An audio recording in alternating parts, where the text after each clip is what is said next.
Hello friends, ഒത്തിരി ഒത്തിരി സ്വപ്നങ്ങൾ സീരിയലിൻ്റെ ഇന്നത്തെ ഒരു എപ്പിസോഡ് വിശേഷങ്ങളിലേക്ക് എല്ലാ കൂട്ടുകാർക്കും സ്വാഗതം. അങ്ങനെ എല്ലാവരും കൂടി ശ്രീനാഥിനെ കുറിച്ച് വർഷയോട് എന്തിനാ ഇങ്ങനെ ആലോചിക്കുന്നത്, തനിക്ക് വേറെ പണിയൊന്നുമില്ലേ, മരിച്ചുപോയ ആളെക്കുറിച്ച് പിന്നെയും പിന്നെയും ചിന്തിക്കുന്നത് എന്താണെന്ന് ചോദിക്കുന്നുണ്ട്. അദ്ദേഹം മരിച്ചു പോയെന്ന് അറിയില്ല, 6 മാസം മുന്നേ അദ്ദേഹത്തെ കാണാതായതാണ്, എല്ലാവരും അങ്ങനെ വിശ്വസിച്ചുകൊണ്ടിരിക്കുകയാണെന്ന് പറയുന്നു.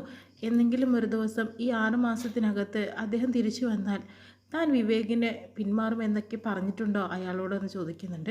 അല്ലാതെ പിന്നെ ഞാൻ എന്ത് ചെയ്യാനാണ്, കാരണം എനിക്ക് ശ്രീയേട്ടനെ വിട്ട് കളയാനും സാധിക്കില്ല, വിവേകിൻ്റെ കാര്യത്തിലും അങ്ങനെ തന്നെ എന്ന് പറയുന്നുണ്ട്. ശ്രീനാഥിനെ കുറിച്ച് ഇപ്പോൾ ചിന്തിക്കേണ്ടല്ലോ, അയാൾ ഇപ്പോൾ ജീവനോടെ ഉണ്ടാവില്ല, ഉണ്ടായിരുന്നെങ്കിൽ തൻ്റെ അടുത്തേക്ക് വരാതിരിക്കില്ലല്ലോ, വിവേകിനെ കുറിച്ച് മാത്രം താൻ ചിന്തിച്ചാൽ മതിയെന്ന് പറയുന്നു. ഇതെല്ലാം തന്നെ നമ്മുടെ മല്ലികാക്ക കേട്ടുകൊണ്ടിരിക്കുന്നുണ്ട്. അത് മതിയല്ലോ ഇന്നത്തെ ഒരു പൂരത്തിന്. അതിനുശേഷം തന്നെ നിങ്ങൾ ആരെക്കുറിച്ചാണ് ഈ പറയുന്നത്, ആരാണ് ശ്രീനാഥ് എന്നൊക്കെ പറയുന്നുണ്ട്. അത് പിന്നെ ഞങ്ങളൊരു സിനിമ കഥ പറയുമായിരുന്നു, ശ്രീനാഥ് വില്ലനും അതുപോലെ തന്നെ വിവേക് എന്നത് നായകനുമാണെന്നൊക്കെ പറയുന്നുണ്ട്. എനിക്ക് മനസ്സിലാവുന്നുണ്ട് മാഡം, നിങ്ങൾക്ക് കുറച്ച് ചിക്കൻ കറി തന്നു വിട്ടിട്ടുണ്ട്. ആൻറ്റി പറഞ്ഞു ചിക്കൻ കറി ഉണ്ടാക്കിയിട്ടുണ്ട്, തന്നു വിടാം മല്ലികാക്കാൻ്റെ അടുത്തെന്ന് പറഞ്ഞിട്ട് വാങ്ങിക്കുന്നുണ്ട് കേട്ടോ. അതിനുശേഷം നേരെ ശ്രീനാഥിനെയും ഫ്രണ്ടിനെയാണ് കാണിക്കുന്നത്. ശിവനന്ദിയെ കോണ്ടാക്ട് ചെയ്യാനായിട്ട് പറ്റുന്നില്ല, ഇനിയിപ്പോൾ എന്താ ചെയ്യേണ്ടതെന്ന് അറിയില്ല. പിന്നെ വർഷ താമസിച്ച ആ പഞ്ചായത്തിലെ മെമ്പറെ വിളിച്ചിട്ടും കിട്ടുന്നില്ലല്ലോ. പിന്നെ നാരായണി ചേച്ചീൻ്റെ നമ്പറും അതെൻ്റെ കയ്യിൽ ഇപ്പോൾ ഇല്ല. അവരോട് ചോദിച്ചാൽ വർഷം എവിടെയുണ്ടെന്ന് കണ്ടെത്താൻ സാധിക്കുമായിരുന്നു. പെട്ടെന്നാണ് താൻ അടുപ്പത്തിൽ വെച്ചിട്ടുണ്ടായിരുന്ന പയറും കഞ്ഞി കരിഞ്ഞു പോകുന്നത് കേട്ടോ. എന്തോ ഒരു കരിഞ്ഞ മണം വരുന്നത്. ഞാൻ കഞ്ഞി വെച്ചിട്ടുണ്ടായിരുന്നു, അയ്യോ അത് കരിഞ്ഞു പോയല്ലോ. എൻ്റെ ഈ ഓർമ്മക്കുറവാണ് ഏറ്റവും വലിയ പ്രശ്നം. എടോ, അതിന് നീ താൻ വിഷമിക്കേണ്ട, എത്ര ഓർമ്മയുള്ള ആൾക്കാർക്കും ഇങ്ങനെയൊക്കെ സംഭവിക്കും. ഇനി നമുക്ക് പുറത്ത് പോയി ഫുഡ് കഴിക്കാം തട്ടുകടയിലെന്ന് പറഞ്ഞിട്ട് രണ്ടുപേരും കൂടി പോകുന്നു.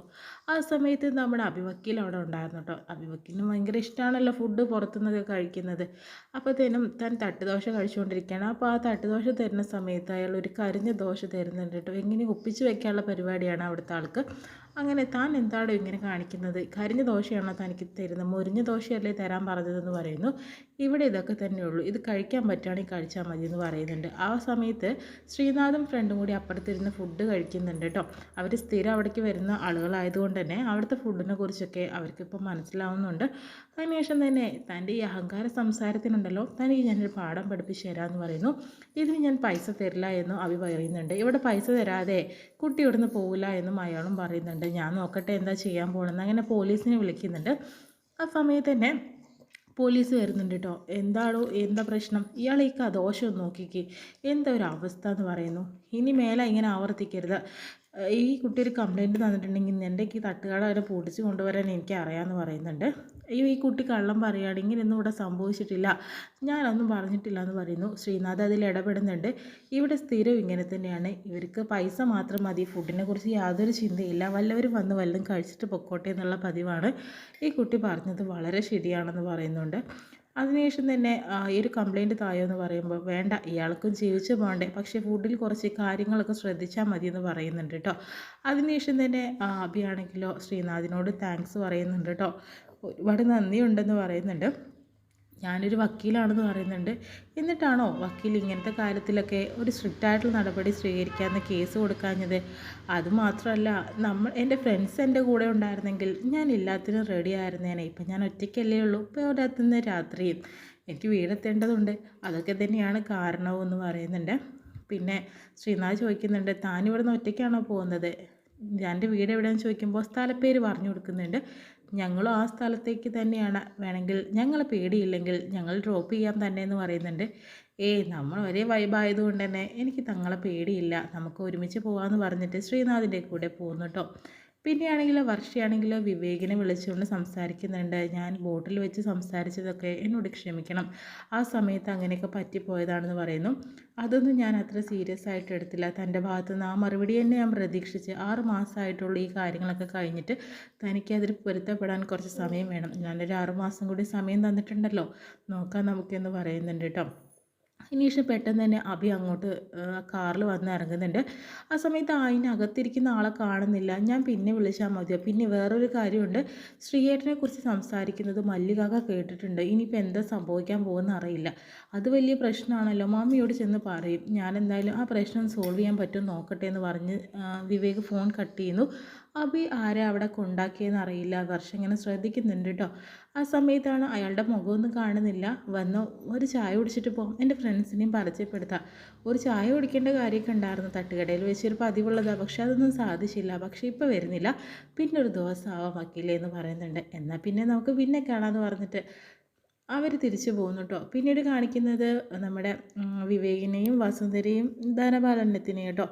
അപ്പോഴത്തേനും ആരാ ശ്രീനാഥൻ ചോദിക്കുന്നുണ്ട്. അത് പിന്നെ മൂവിയിലെ പ്രശ്നങ്ങളും അന്നും എന്നോട് പറയാൻ നിൽക്കരുത്, കാരണം അയാൾ വർഷയുടെ ആരാണെന്ന് വ്യക്തമായിട്ട് എനിക്ക് ഉത്തരം കിട്ടണമെന്ന് പറയുന്നുണ്ട്. ആ സമയത്ത് വിവേക് പറയുന്നുണ്ട്, വർഷ ഒരു വർഷം സ്നേഹിച്ചിട്ടുള്ള ഒരാളാണ് ശ്രീനാഥ്. അവൾക്ക് ഒരുപാട് വാഗ്ദാനങ്ങളും സഹായങ്ങളും ചെയ്തു കൊടുത്തിട്ടുണ്ട്. പക്ഷേ അയാൾ മരിച്ചു പോയെന്ന് പറയുന്നു. മരിച്ച ആളാണെന്ന് ധനപാലൻ പറയുന്നുണ്ട്. എന്തിനാടോ നിനക്ക് ഈ പെൺകുട്ടിയെ? ആ ശ്രീനാഥ് തിരിച്ചു വന്നാൽ അയാളെ വിവാഹം കഴിക്കുന്ന അവൾ പറയുന്നുണ്ട്. നമുക്ക് എത്ര പെൺകുട്ടികളെ കിട്ടും വിവേക്? ഇവളെ തന്നെ നിനക്ക് വേണമെന്ന് ചോദിക്കുന്നുണ്ട് വസുന്ധര. എനിക്ക് അവളെ തന്നെ മതിയെന്ന് അവൻ വാശി പിടിക്കുന്നു കേട്ടോ. ഇനി എന്താ വെച്ചാൽ നിങ്ങളൊക്കെ ചെയ്തോളാം എന്ന് പറഞ്ഞിട്ട് ദേഷ്യപ്പെട്ടു പോകുന്നു. ആ സമയത്ത് അഭിവക്കീലാണെങ്കിലോ തൻ്റെ മുന്നിൽ വന്നിട്ടുള്ള ആ ചുള്ളൻ ചെക്കനെ കുറിച്ച് ഇങ്ങനെ ആലോചിച്ചിരിക്കുക കേട്ടോ. അബിയുടെ മനസ്സിൽ ഇപ്പോൾ പ്രണയം പൂത്തുലയുകയാണോ കേട്ടോ ചെയ്യുന്നത്. അതിനുശേഷം തന്നെ എന്താ അബി ഈ ആലോചിച്ചുകൊണ്ടിരിക്കുന്നത്? വർഷ ചോദിക്കുന്നുണ്ട്. ആ കാറിൽ തന്നെ ഡ്രോപ്പ് ചെയ്തത് ആരാന്ന് ചോദിക്കുന്നത്. കാറിലോ? അതൊരു ചുള്ളൻ ചെക്കനാണെന്ന് പറയുന്നു. ആ സമയത്ത് ശിവയും അതുപോലെ 5 ചുള്ളൻ ചെക്കനോ? പറയടോ എന്തൊക്കെയാ കാര്യങ്ങൾ? അതെ, തട്ടുകടയിൽ ഒരു പ്രശ്നമുണ്ടായി ഫുഡ് കഴിക്കുന്ന സമയത്ത്. ആ സമയത്ത് അവരും ഉണ്ടായിരുന്നു. എന്നെ ഹെൽപ്പ് ചെയ്തിട്ട് ഇവിടെ കൊണ്ടുവന്നാക്കിയതും അയാൾ തന്നെയാണ്. എന്തൊരു ഭംഗിയാണ് കാണാൻ. ജിമ്മിൽ പോയ തടിയൊന്നുമല്ല, പക്ഷെ നന്നായിട്ട് അധ്വാനിച്ചിട്ടുള്ള തടിയാണ്. അത് കണ്ടാൽ തന്നെ മനസ്സിലാവും. എന്ത് രസമാണ് കാണാനായിട്ട്. ആരിഷ്ടപ്പെടുന്ന ഒരു മുഖമാണ്, നല്ല സ്റ്റൈലാണെന്നൊക്കെ പറയുന്നുണ്ട് കേട്ടോ. അപ്പോൾ വർഷയുടെ മുന്നിൽ വെച്ചിട്ട് ഇങ്ങനെ പറയുന്നുണ്ട്. അയാളുടെ പേരെന്താണെന്ന് ചോദിക്കുമ്പോൾ അയ്യോ പേരിൻ്റെ കാര്യം മാത്രമാണ് എനിക്ക് ഓർമ്മയില്ലല്ലോ, പേരെന്താണെന്ന് അറിയില്ല. അതുകൊണ്ട് തന്നെ അത് തൻ്റെ പേരോ എൻ്റെ പേര് പറഞ്ഞിട്ടുണ്ടോ എന്ന് എനിക്കേ അറിയില്ല. പിന്നെ ഞാൻ വക്കീലാണെന്ന് പറഞ്ഞിട്ടുണ്ടായിരുന്നു, വേറൊന്നും എനിക്കറിയില്ല എന്നും പറയുന്നുണ്ട്. അതെന്തുകൊണ്ടാണെന്നറിയോ? താൻ അയാളുടെ ഒരു സൗകര്യം കൊടുത്തിട്ടില്ല. അവിടെ നിന്ന് ഇവിടെ വരുന്നവർ വള സംസാരിച്ചിട്ടുണ്ടാവുമെന്ന് ശിവ പറയുന്നുണ്ട്. അപ്പോൾ പേര് പറയാൻ എവിടെ സമയം ഉണ്ടായിട്ടുണ്ടാവുക എന്നും പറയുന്നുണ്ട്. അത് തന്നെയാണോ കാര്യം. ഇനിയിപ്പോൾ പറഞ്ഞിട്ട് കാര്യമൊന്നുമില്ല. എന്തായാലും ഇനിയിപ്പോഴും കാണാൻ പറ്റുമോ നോക്കട്ടെ. എന്തായാലും അയാളെ മറക്കാൻ പറ്റില്ല. അപ്പോൾ ഈ അഭിവൃദ്ധിയിലൊരു ക്രഷ് അടിച്ചതുപോലെ ഉണ്ടല്ലോ. അങ്ങനെയൊന്നുമില്ല, നമ്മളെ കാര്യം സ്നേഹിക്കാനാന്ന് പറയുന്നുണ്ട്. അയാളെക്കുറിച്ച് ചിന്തിച്ചുകൊണ്ടിരിക്കുമ്പോൾ തന്നെ മനസ്സിലാക്കാമല്ലോ ആ ഇഷ്ടമുണ്ടെന്നുള്ളത്. അങ്ങനെ തന്നെ വീണ്ടും അബിയോടെ കിടക്കുന്നുണ്ട് എല്ലാവരുടെ കൂടെ. ആ സമയത്ത് താൻ അമ്പലത്തിൽ പോയ കാര്യങ്ങളൊക്കെ ചിന്തിക്കുന്നുണ്ട് കേട്ടോ. എന്നാൽ പട്ട് വെച്ച് പ്രാർത്ഥിച്ചിട്ടുണ്ടായിരുന്നു. എല്ലാവർക്കും ഓരോ തുണയായി, എനിക്ക് മാത്രം ഒരാളില്ല, എനിക്കൊരു ചുള്ള ചെക്കനെ കിട്ടണേ എന്ന് പറഞ്ഞ് പ്രാർത്ഥിക്കുന്നു. 41 ദിവസം ആയിട്ടില്ല, അതിന് മുന്നേ തന്നെ നല്ലൊരാളെ എൻ്റെ കൺമുന്നിൽ കൊണ്ടുവന്ന് തന്നല്ലോ ദേവി എന്ന് പറഞ്ഞിട്ട് അബി ആലോചിച്ചുകൊണ്ടിരിക്കുക കേട്ടോ. അബിക്കാണെങ്കിൽ ഇപ്പോൾ ഉറക്കം കെടുത്തിയിരിക്കുകയാണ് ശ്രീനാഥ്. എന്തായാലും അഭിയും ശ്രീനാഥും ആയിരിക്കാം ഒരു പക്ഷേ ഇനി ഒന്നാവാനായിട്ട് പോകുന്നത്. എന്തായാലും അവരുടെ ഒരു വൈബ് വേറെ ലെവലായിരിക്കും കേട്ടോ. ഇത്രയും കാണിച്ചുകൊണ്ടാണ് ഇന്നത്തെ എപ്പിസോഡ് വിശേഷം കഴിയുന്നത്. ഇതിൽ മനോഹരമായ എപ്പിസോഡുകൾക്ക് വേണ്ടി നമുക്ക് വെയിറ്റ്